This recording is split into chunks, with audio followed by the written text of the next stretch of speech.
ഇതൊരു ഉപദേശമായി കരുതണ്ട. എത്ര പേരുടെ ജീവിതമാണ്. ഇനിയെങ്കിലും നിനക്കിതൊന്ന് വെച്ച് നിർത്തിക്കൊള്ളു. എനിക്ക് നിർത്തണമെന്ന് ആഗ്രഹമുണ്ട് ചേട്ടാ. പക്ഷെ ഞാൻ നിർത്തുന്നതും മരിക്കുന്നതും ഒരുപോലെയാണ്.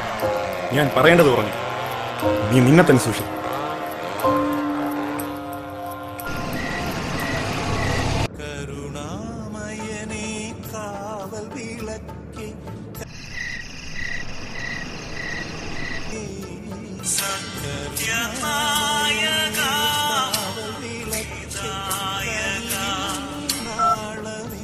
ഹലോ,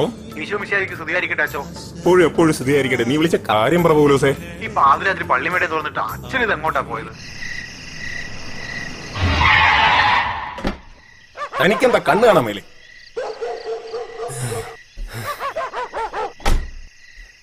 അയ്യോ, ഇതെന്ത് പറ്റിയതാ? വല്ല ആക്സിഡന്റ് ആണോ? നല്ല മഴയ്ക്ക് സാധ്യതയുണ്ട്. കയറ്, ഞാൻ അടുത്ത ആശുപത്രിയിൽ എത്തിക്കാം.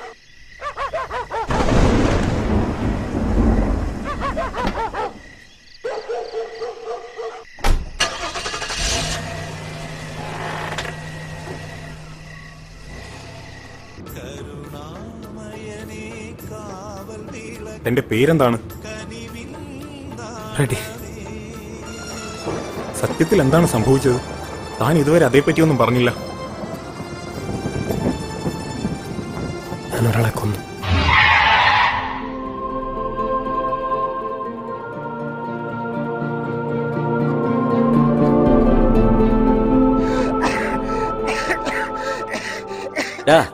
നീ അറിഞ്ഞ നമ്മള് സെറ്റായ ദിവസം നിന്റെ ഒതുക്ക് പെർഫോമൻസ് ഒരു രക്ഷയില്ല അളിയാ. ഓള ചുമ്മാ തള്ളാതെ.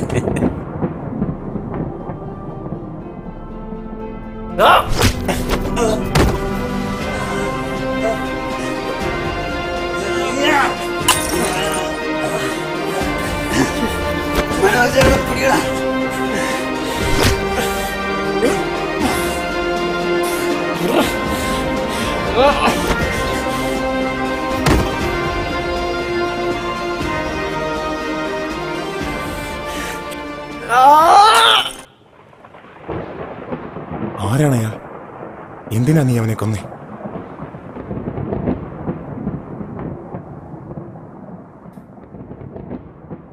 വളരെ സന്തോഷത്തോടെ കഴിഞ്ഞിരുന്ന ഞങ്ങൾ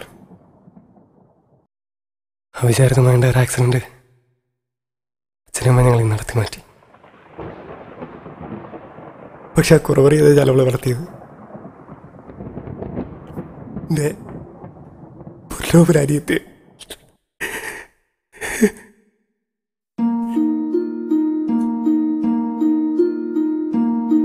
ആയിരം കണ്ണുമായി കാത്തിരുന്നു നിന്നെ ഞാൻ. എന്നിൽ നിന്നും പറന്നകന്നൊരു പൈങ്കിളി മലത്തേൻ കിളി, പൈങ്കിളി മലത്തേൻ കിളി. തിന്നലും മകളെയോ കുഞ്ഞു തുമ്പി തമ്പുരുമിട്ടിയോ, ഉള്ളിലേ മാമയിൽ നീലപ്പീലികൾ വീശിയോ.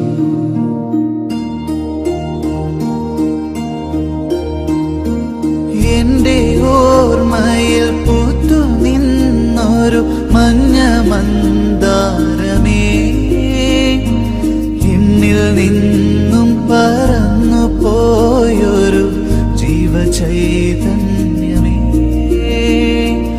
ആയിരം കണ്ണുമായി കാത്തിരുന്നു നിന്നെ ഞാൻ. എന്നിൽ നിന്നും പറന്നകന്നൊരു പൈങ്കിളി മലത്തേൻ കിളി, പൈങ്കിളി മലത്തേൻ കിളി. ആയിരം കണ്ണുമായി കാത്തിരുന്നു നിന്നെ ഞാൻ. എന്നിൽ നിന്നും പറന്നകന്നൊരു പൈങ്കിളി മലത്തേൻ കിളി, പൈങ്കിളി മലത്തേൻ കിളി. തിന്നലും മകളെയോ കുഞ്ഞു തുമ്പി തമ്പുരുമിട്ടിയോ, തിങ്കളിലേ മാമയിൽ നീലപ്പീലികൾ വീശിയോ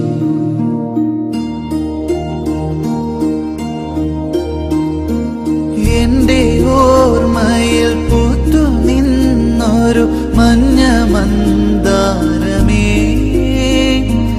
എന്നിൽ നിന്നും പറന്നു പോയൊരു ജീവചൈതന്യമേ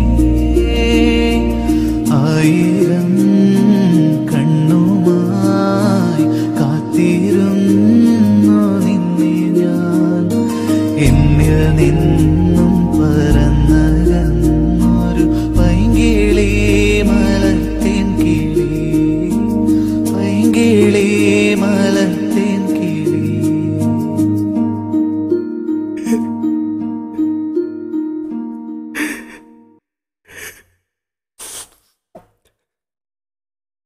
അടുത്ത ദിവസം ഞാൻ കാണുന്നത് റോഡിൽ മരവിച്ച് കിടക്കണേ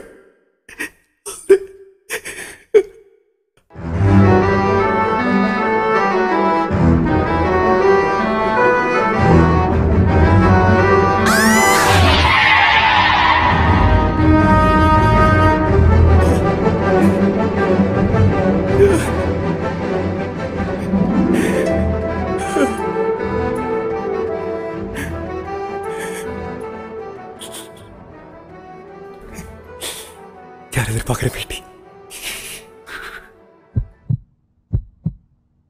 പറ എന്തിനാണ് നീ അവളെ കൊന്ന്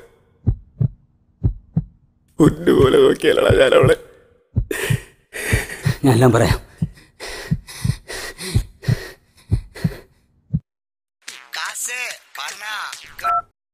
ഹലോ, എന്തായടാ കാര്യങ്ങൾ?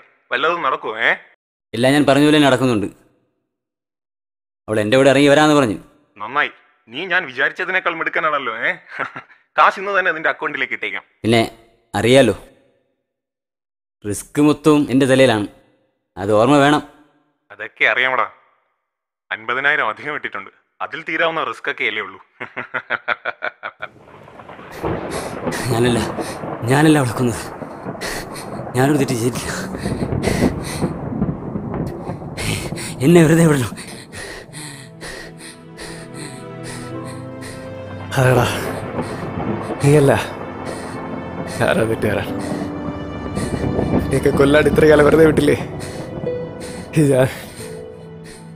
പക്ഷെ ഇപ്പൊ ഞാൻ ചെയ്ത് എനിക്ക് വേണ്ടിയല്ല, ഈ ലോകത്ത് ഓരോ നിമിഷം ഇരയാക്കപ്പെടുന്ന പാവപ്പെട്ട പെൺകുട്ടികൾക്ക് വേണ്ടി, അവരുടെ കുടുംബങ്ങൾക്ക് വേണ്ടി.